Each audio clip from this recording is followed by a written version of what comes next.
July 2022 marks my 3-year anniversary on Patreon. I'm doing lots of things with my patrons to celebrate, but I also wanted to celebrate with the world at large by sharing a piece of content that has been exclusive for patrons.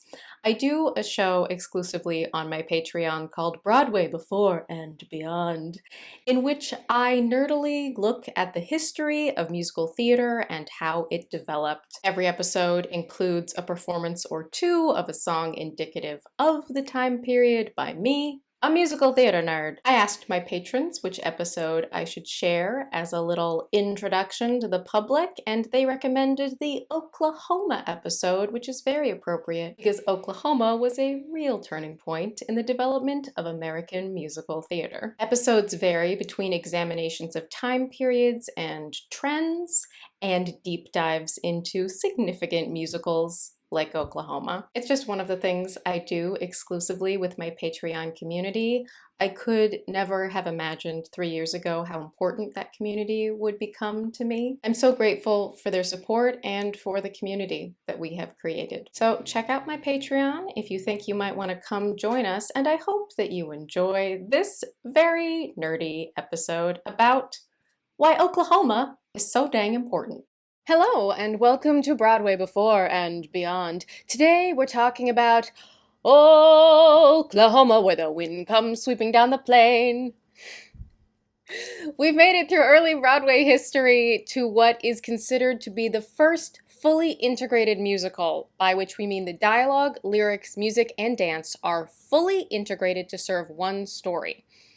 And Broadway would never be the same.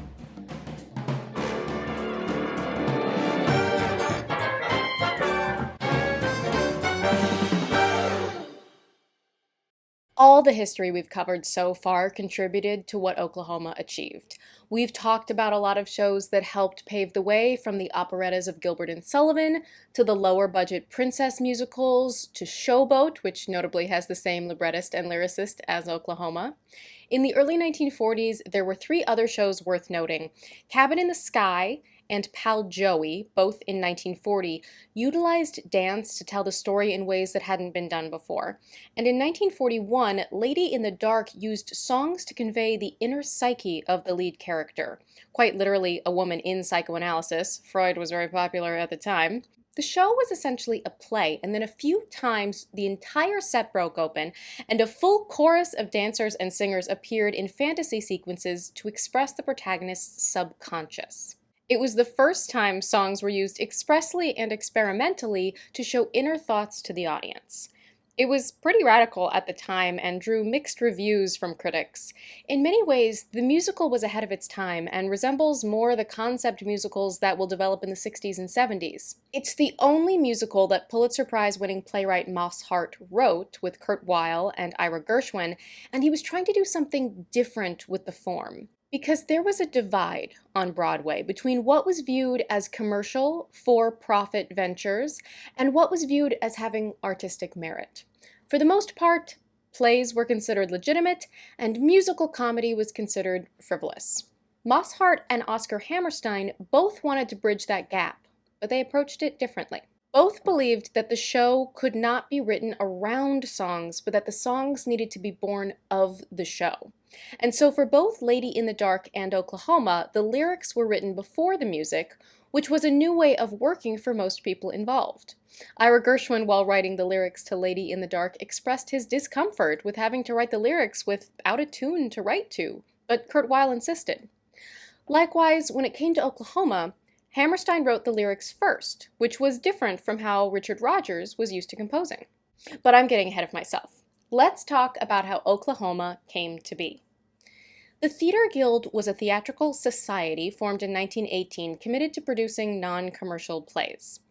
They contributed to the success of Broadway in the 20s and 30s, but by the early 1940s, they were facing bankruptcy. They sought to repeat the commercial success they experienced in 1935 with Porgy and Bess, a musical adaptation of a play they had previously produced, Porgy. They approached Richard Rodgers about adapting another play they produced, Green Grow the Lilacs. Rodgers immediately said yes, but his longtime collaborator Lawrence Hart was in no condition to write.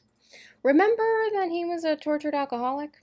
Rogers spoke with Hammerstein, who agreed to work on it if Hart was unable.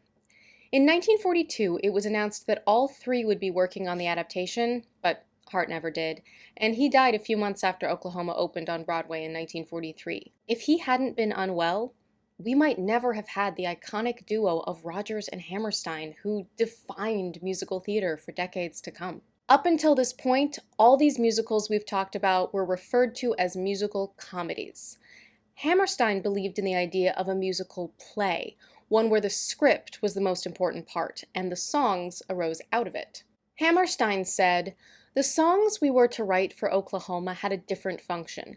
They had to help our story and delineate characters, supplementing the dialogue and seeming to be, as much as possible, a continuation of dialogue."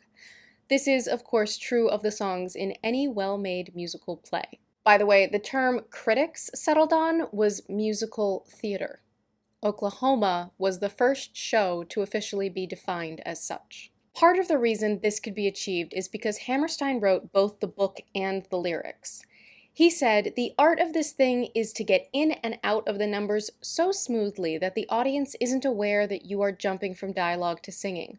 The art, you understand, is not to jump, but to ooze." Oklahoma established a new precedent in the structure of scenes. In Oklahoma and the musicals that came after, a scene had rising dramatic tension, and when the emotion and tension grew too heightened for ordinary speech to suffice, they were lifted into song, and the song would be the climax of the scene. But just as the characters never break the fourth wall and acknowledge the audience, they also never acknowledge that they are singing, nor are they conscious of it. They just exist in a world in which sometimes, when moved, they sing. A world of musical theater. The play by Lynn Riggs, that's a man by the way, depicts the life of settlers in the territory that would become a state in 1907. Cowboy Curly and farm girl Lori are clearly in love with each other, but prideful. When Curly asks Lori to a party, she rebuffs him and instead goes with her farmhand, Jeter Fry, a surly character with a criminal past. When she rejects his sexual advances at the party, he threatens her and she fires him. Shaken, she admits her feelings to Curly, and they marry. After the wedding, Jeter and Curly get into a fight, and Curly kills Jeter. He is arrested, and the play ends with him awaiting his trial, which will sound familiar and not familiar if you know Oklahoma.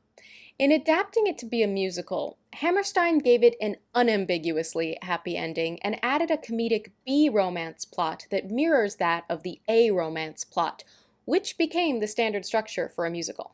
He also maintained the folksy accent written into the original play.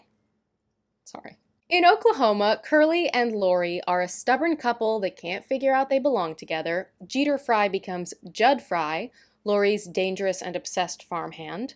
They have comedic mirrors in Will Parker and Ado Annie, a couple who also loves each other but butts heads. And they are also in a love triangle, theirs with a traveling Persian peddler, Allie Hackham, who becomes engaged to Ado Annie at her father's gunpoint. Curly still kills Judd at his wedding, but after Judd falls on his own knife, Lori's Aunt Eller insists they immediately hold a trial, and the town declares him not guilty, and the show ends with the couple heading off on their honeymoon. Judd's comedic counterpart, Allie Hackham, never wanted to marry Ado Annie and helps unite her with Will Parker. He ends up being forced at gunpoint to marry an annoying woman who had earlier flirted with Curly because that's comedic frontier justice. The show also celebrates the news that Oklahoma is becoming a state. One of the revolutionary things about Oklahoma is how it starts. It begins, just like the play, with an old woman alone on stage.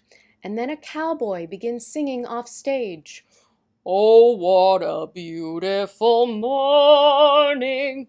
I'm not a baritone. There's no large chorus of scantily clad women, no big ensemble number to lift the mood. It takes halfway into Act 1 before a female ensemble even shows up, and then the women are covered from neck to ankle in turn-of-the-century prairie garb. In discussing how a big musical usually opened and how Oklahoma was different, Rogers said, "The start of your play tells audiences the kind of thing they're going to see, and you mustn't mislead them." Another revolution of Oklahoma was how it incorporated dance.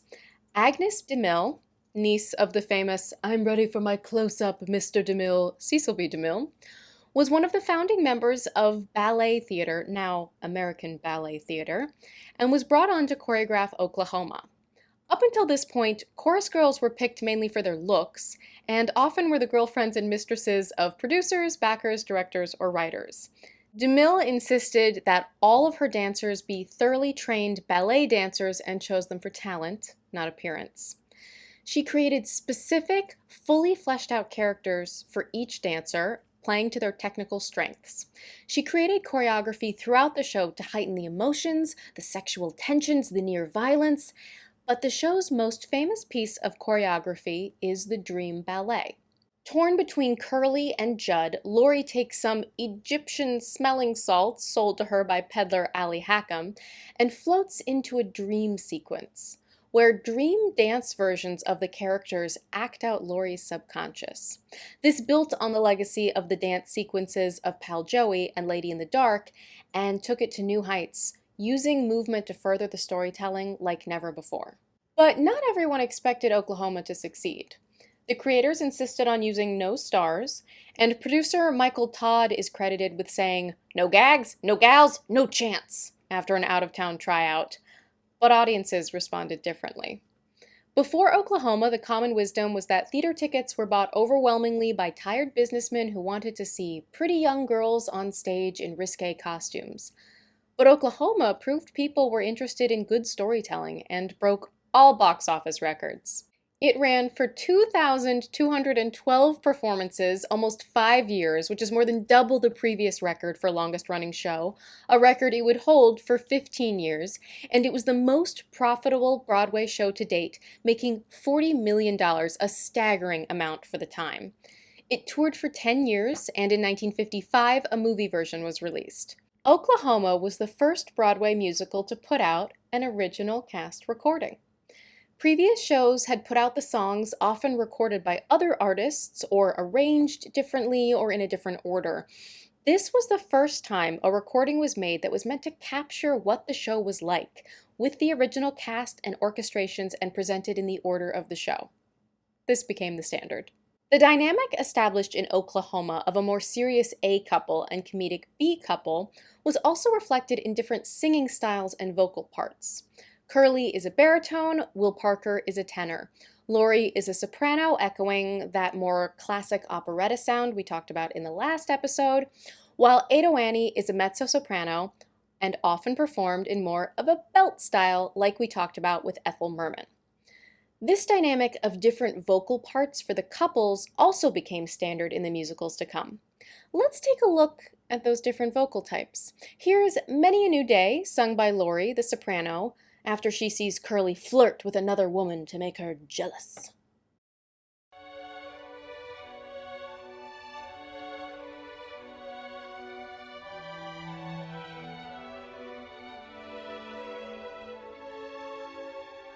Why should a woman who is healthy and strong blubber like a baby if her man goes away, a-weepin' and a-wailin' how he's done her wrong? That's one thing you'll never hear me say. Never gonna think that the man I lose is the only man among men. I'll snap my fingers to show I don't care. I'll buy me a brand new dress to wear. I'll scrub my neck and I'll brush my hair and start all over again. Many a new face will please my eye. Many a new love will find me. Never have I once looked back to sigh over the romance behind me. Many a new day will dawn before I do. Many a light lad may kiss and fly. A kiss gone by is bygone. Never have I asked an August sky, where has last July gone? Never have I wandered through the rye, wondering where has some guy gone. Many a new day will dawn before I do.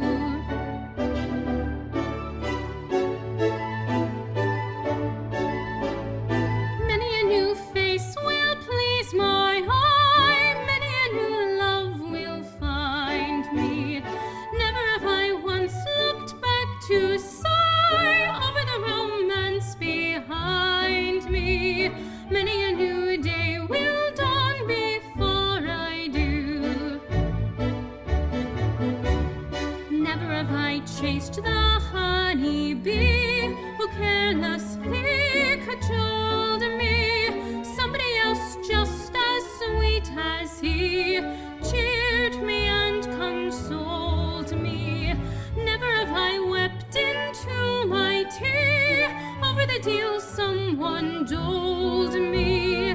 Many a new day will dawn, many a red sun will set, many a blue moon will shine before I do.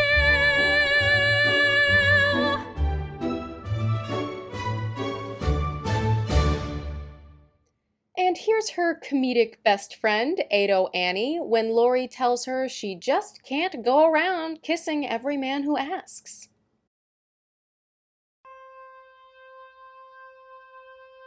It ain't so much a question of not knowing what to do. I know what's right and wrong since I've been 10.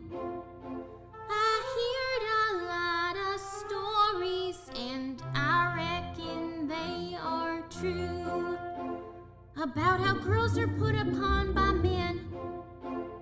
I know I mustn't fall into the pit, but when I'm with a feller, I forget. I'm just a girl who can't say no.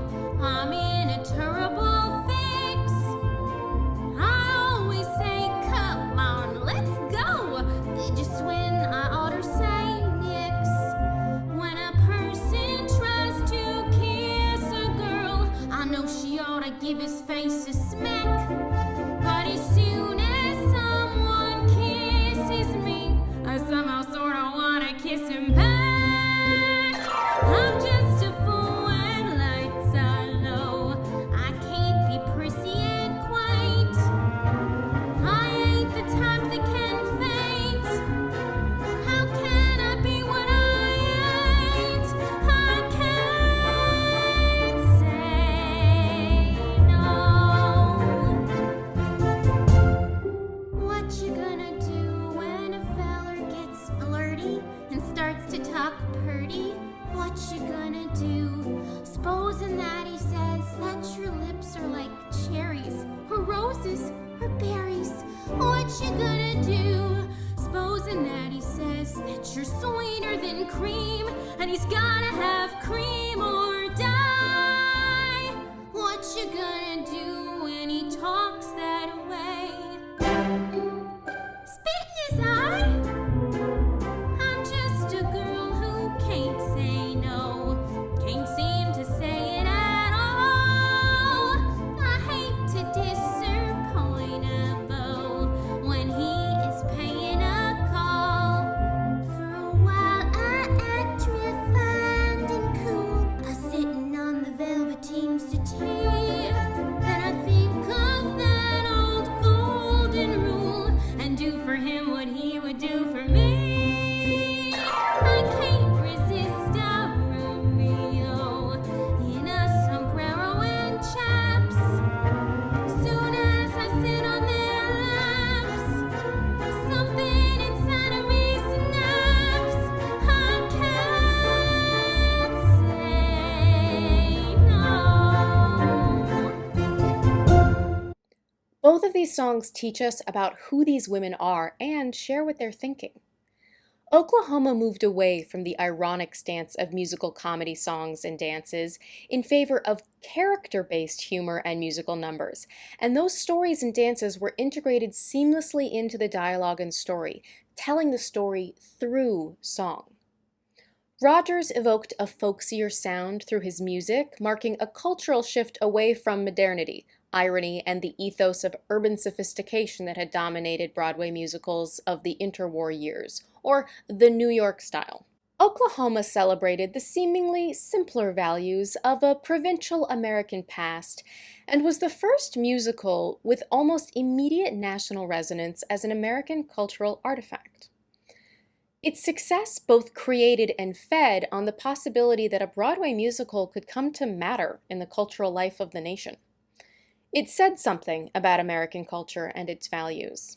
The lyrics aroused positive and patriotic feelings among Americans at a time when World War II threatened America's very sense of national purpose. Oklahoma presents an idealized community, one shaped by the democratic values to which Aunt Eller calls attention in The Farmer and the Cowman Should Be Friends. Oklahoma tapped into the nationalism of wartime and an optimism that looked forward to the wars being over and a great American future taking root. Richard Rodgers said, "The audience simply knows that the show makes it feel good and it tells its friends to buy tickets." Feel good also became a template for future musicals. That embracing of American pride has a dark side. Everyone in Oklahoma is white, and a default whiteness is also something we'll see in musicals for decades to come. In true American fashion, there's no consideration of the indigenous people who were displaced or murdered when the white settlers moved into the then territory. Personally, I just learned that Oklahoma is a Native American Choctaw word meaning honored or red people, and I doubt Rodgers and Hammerstein even knew that. I don't mean to assign any ill intent to Rodgers and Hammerstein on the erasure of history. Rather, I think it's a reflection on the prevailing way of thinking at the time and the history that was, and unfortunately still is, taught. There's no Trail of Tears in Oklahoma. And the one non-white character, Allie Hackham, kind of a mishmash of foreign stereotypes played for comedic effect, is allowed to assimilate through marriage. Some argue his arc is about how immigrants become American, and that The Farmer and the Cowman Should Be Friends is about embracing immigrants. European immigrants, at least. But at the time, and for many people still, Oklahoma was about celebrating a way of life, a new American sound, and a new American form of art. Musical theater, the term and the form as we know it today, was born from Oklahoma, and it changed everything that would come after. We'll talk about that next time.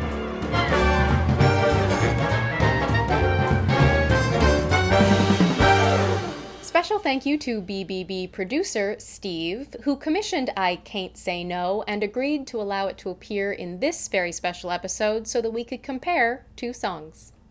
Oh, by the way, the third musical I was ever in? Oklahoma.